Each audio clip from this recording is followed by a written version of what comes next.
When I first left CIA in 2014, I went into about a 6-month period of time where I was unemployed.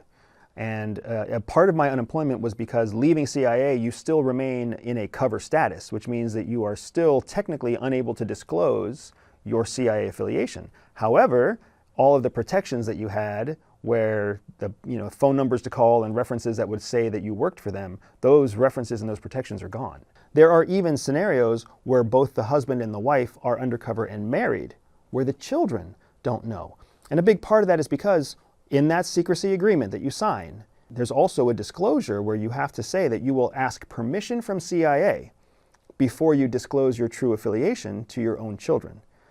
And that way, you don't tell your 6-year-old that you're a CIA officer and then have them go brag to all their friends. Instead, you're now legally culpable for keeping the secret from your own family. My resume had references and previous work experience that never answered the phone and never responded to emails. So I couldn't even put together a decent resume to get a job.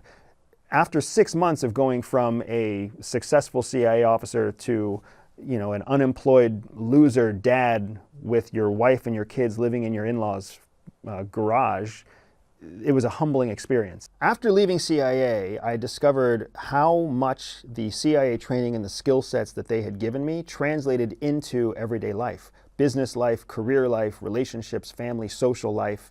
Because what CIA really teaches at its core is psychological frameworks, psychological mental models and systems of thinking that give you an edge, an unfair advantage over your opponent. Well, in normal everyday society, where nobody else has learned these psychological frameworks or processes, if you know them and other people don't, you have an unfair advantage in every element of life.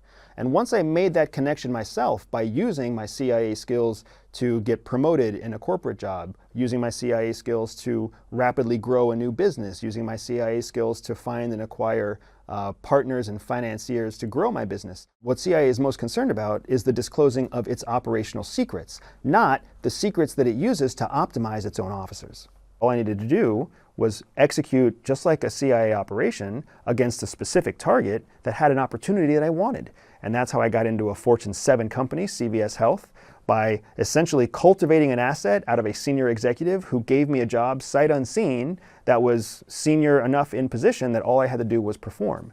And then once I got into the role, I used more CIA skills to rapidly learn the job, to build relationships and alliances with other people who were already there, to help other people succeed and look good to their boss. And then 4 years later, I was promoted 4 times.